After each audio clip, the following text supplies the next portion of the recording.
For 5 years, industry critics dismissed Toyota as a hybrid-only company, falling behind in the race to electric.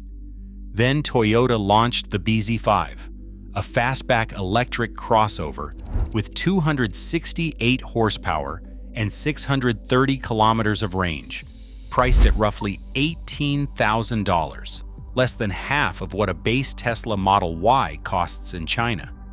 Nothing about that price came from cutting corners. It came from a calculated strategy almost nobody saw coming. You won't believe how Toyota actually pulled this off. This price doesn't mean the car is stripped down. Here's exactly what's inside it, in hard numbers rather than marketing language. Start with the body. The BZ5 measures roughly 4,780 millimeters long, 1,866 millimeters wide, and 1,510 millimeters tall, on a wheelbase just under 2,880 millimeters. Line those figures up against a Tesla Model Y and they're nearly identical, a genuine mid-size crossover, not a shrunken economy car with a sloped fastback roofline and full-width lighting pulled from an earlier Toyota concept vehicle. That detail matters more than it sounds like it should, because it means this design wasn't rushed together in a few months to react to the market. It had already been sitting on the shelf, ready to go the moment the business case made sense. Now the numbers under the skin, the ones that actually matter. A front-mounted electric motor produces around 200 kilowatts, roughly 268 horsepower, and 330 newton-meters of torque, built not by Toyota, but by BYD's own powertrain subsidiary. Buyers choose between two battery packs, a 65.28 kilowatt-hour version rated for 550 kilometers of range on China's test cycle, or a larger 73.98 kilowatt-hour pack that stretches that to 630 kilometers. Plug into a fast charger, and the BZ5 goes from 30 to 80% in about 27 minutes. Quick enough for a coffee break, not a lunch break. Step inside and the story keeps going. There's a large central touch screen, a fully digital instrument cluster, and 9 standard airbags, including side curtain airbags that run the entire length of the cabin. Higher trims add an advanced driver assistance system co-developed with a Chinese AI partner called Momenta, drawing on up to 33 sensors and an optional roof-mounted LiDAR unit, the kind of sensor suite you'd expect on a car costing twice as much. Put all of that together, and this isn't a compromise in any single meaningful category.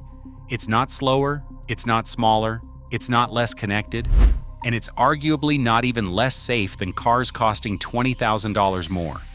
That's the part that should genuinely worry Toyota's competitors, not the price tag by itself, but the fact that the price tag came with almost nothing sacrificed to reach it. This isn't Toyota's first attempt at this market either. The BZ5 is the third model in its electric lineup, following an earlier sedan and a compact crossover, and it's landing directly against some of China's toughest domestic competition, including the Leapmotor C10 and the Deepal S07, alongside the Model Y itself. For a sense of how fast this segment moves, a similarly priced EV from a Nissan joint venture in China launched only months earlier and reportedly pulled in more than 17,000 firm orders within its first month on sale. That's the kind of appetite waiting for any legacy automaker willing to actually compete on price instead of coasting on brand name alone. Toyota just proved it's willing to do exactly that. So how did Toyota hit this price without gutting the spec sheet? The honest answer is that it stopped trying to out-engineer BYD on batteries and started buying from BYD instead. The BZ5 is built and sold through Toyota's joint venture with a major Chinese automaker, a structure that matters more than it sounds. It lets Toyota manufacture specifically for the Chinese market, sourcing local components, negotiating local supplier pricing, and building on Chinese soil under Chinese labor and material costs, instead of importing a global platform designed for Japan or the US. and absorbing the markup on every single unit. The most important local supplier they brought into that structure was BYD. The car itself rides on Toyota's own modular EV platform, the same architecture underpinning the brand's global electric push, which gives it Toyota's usual engineering DNA: high structural rigidity, a low center of gravity for stable, predictable handling, and battery placement engineered around Toyota's typically conservative, almost obsessive safety philosophy. But the battery pack itself and the motor spinning the front wheels come straight out of BYD's ecosystem. Sit with what that actually means for a second. Toyota didn't spend a decade and untold billions of dollars trying to reverse engineer battery chemistry that BYD has already spent more than 15 years perfecting, at a scale nobody else on the planet can currently match. Instead, Toyota did the pragmatic thing. It bought the best, cheapest, safest battery technology available on the open market and wrapped its own chassis tuning, ride quality, and decades of accumulated brand trust around it. Two rivals, one Japanese, one Chinese, each dominant in a completely different discipline, joining forces to build something neither company could have priced this aggressively alone. Now zoom out, because this stops being about one car in one country and starts being about who actually wins this decade. Start with the money, because the money tells the real story. In its most recent fiscal year, Toyota posted net income of roughly $25.4 billion. Tesla's full-year net income over the same period landed at around $3.8 billion. That's not a rounding error. Toyota is generating something close to 6 times Tesla's profit. Off the back of a business a huge chunk of the media had already written off as just hybrids. That's the real engine sitting underneath all of this. Hybrids aren't a side business for Toyota. They're the cash machine, quietly funding everything else the company is doing in electric.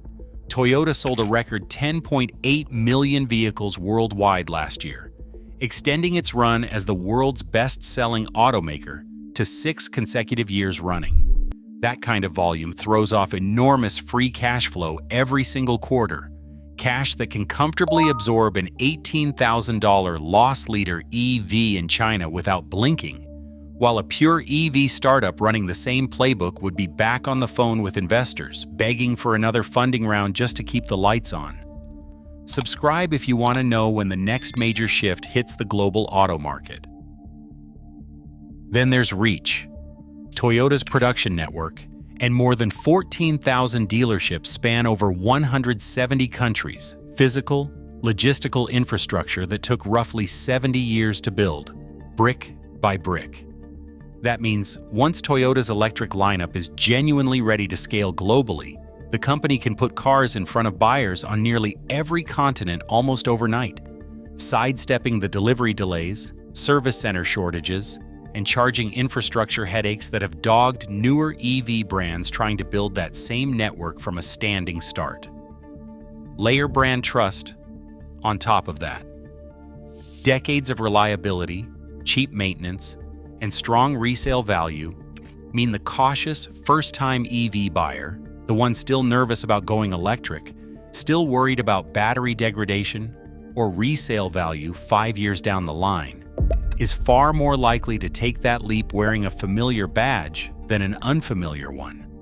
That psychological comfort is worth more in a mass market sale than almost any spec on a sheet. And then there's the card Toyota hasn't even played yet: solid-state batteries.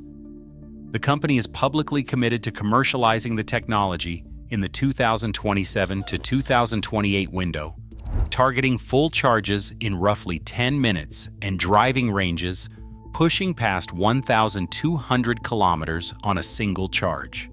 If that timeline holds even loosely, it doesn't just close the gap with BYD and Tesla on battery performance, it could leapfrog both of them entirely, turning today's charging time anxiety into a complete non-issue. Add it all up, and Toyota's supposed slowness starts looking a lot less like falling behind and a lot more like patience, a company generating roughly 6 times the profit of its flashiest competitor, quietly stacking infrastructure, brand equity, and next-generation battery technology while everyone else was busy writing its obituary. To be fair, this isn't a free lunch for Toyota either.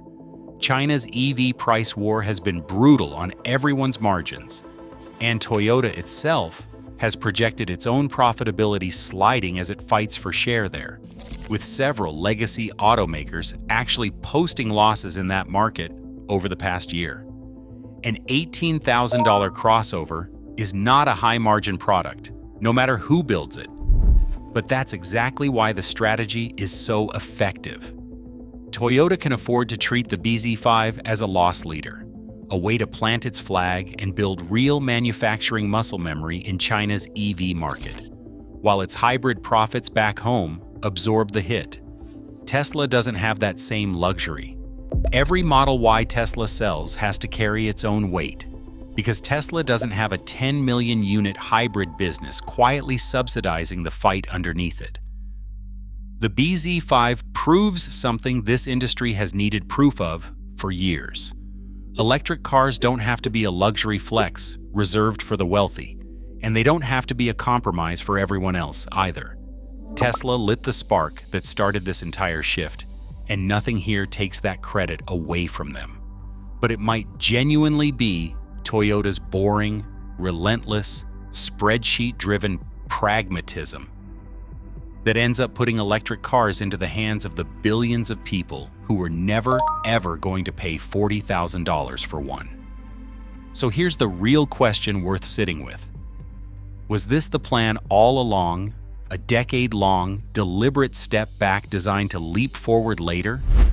Or did Toyota simply get bailed out by BYD's battery technology showing up at exactly the right moment? Drop a comment and let us know what you think.